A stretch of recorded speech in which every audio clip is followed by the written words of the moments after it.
Can I ask you? No, no.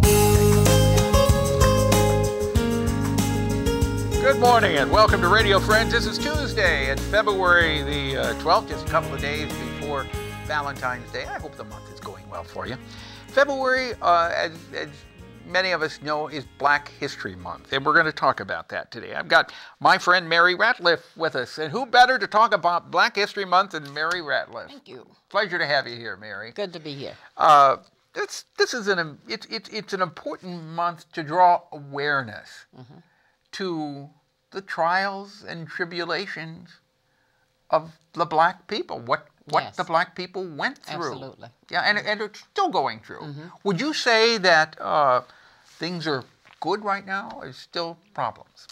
Not good. There's still But problems. better though. Things are much better, much improved, but we still are a long way from being where we need to be as a society, as far as stamping out, racism and sexism and all of the isms. Yeah, there's a lot of isms out there. Isn't Yes, there? we're a long There's way a whole from lot of isms. Right. And when you talk about prejudice against black people, there's prejudice against a lot of people. Absolutely. And if we could wipe that out, Absolutely. we would be a lot better as a country and as a people. Absolutely. Do you ever see the day that will happen? I would have said no, but I also just finished saying in 2000 I would never get to see a black president. Right. So we got a black president, so I guess I can't say never anymore that won't happen. Did you think before 2000 that you would, in your lifetime, you would see a black president? No. I thought I would never, in my day, see a black president. That was my thinking. And so based on that, I guess I would have to say, anything is possible. I just know that we have to work. We have to work doubly hard. And one of the things that happened is that it became visible, with the election of the president. It became visible that we have some serious racial problems, which is going to make us take a harder look at it, make everybody take a harder look at it. They're going to be forced to. They have to. Instead of looking at everything through rose-colored glasses. Absolutely. What do you hope that Black History Month accomplishes? What are you hoping that it will accomplish? I think that what Black History Month is meant for is really to show the injustices of the injustices and the ignorance, because much of the injustice is due to ignorance, the injustice and ignorance of the past. And if we just need to keep educating people to see how what a disservice it is to everybody for racial prejudice to continue to exist. And so I think that Black History Month we keep telling the stories, and folks, because some of the time some of our young people, when they see some of the things, the movies and things, they'll say, "Did this really occur?" They think those are just movies. Some kids that are 20 years old, yes, 21 years old, 22 years old, cannot remember. Absolutely. Absolutely. How it was. They absolutely cannot. And even the truth of the matter is, in Columbia, I'm from Mississippi. The young people my age in here can't even relate to what it was like in Mississippi. So what was it like in Mississippi when you were growing up? It was, it was total prejudice. Everybody had their place, and black folks, and as they said, black folks had no rights that the white man that needed to, observe or respect. There were there were separate drinking fountains. There were separate drinking fountains, and even when I came here, when my parents moved here, and I came here the first time, I guess when I first started to become really, really aware, because you live in an environment, and that's the environment you're in, and that's the only thing you've ever known.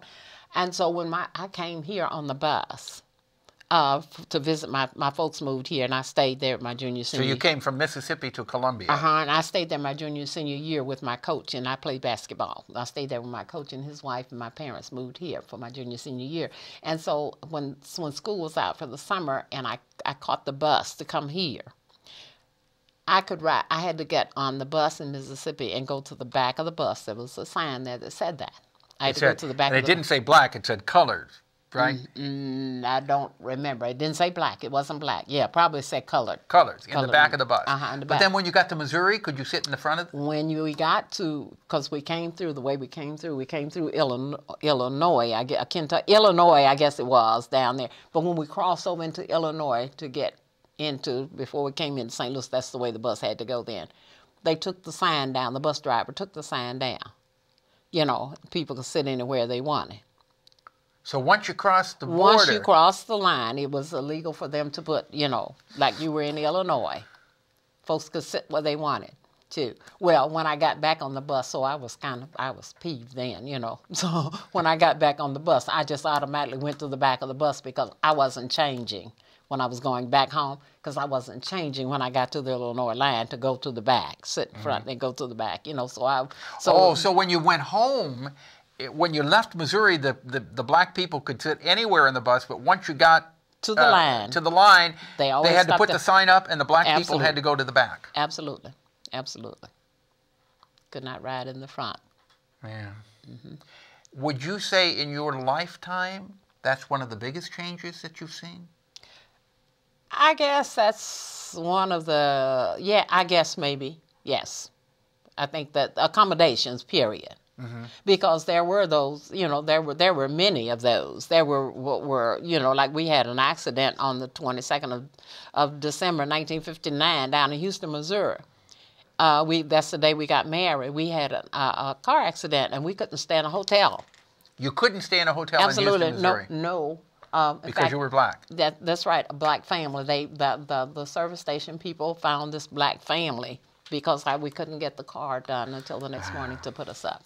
I appreciate you sharing this information with us, because this is something maybe some of our young people listening to KBIA may not realize. Absolutely. Not realize that. Absolutely. This is Black History Month. If people want more information on this, what can they do?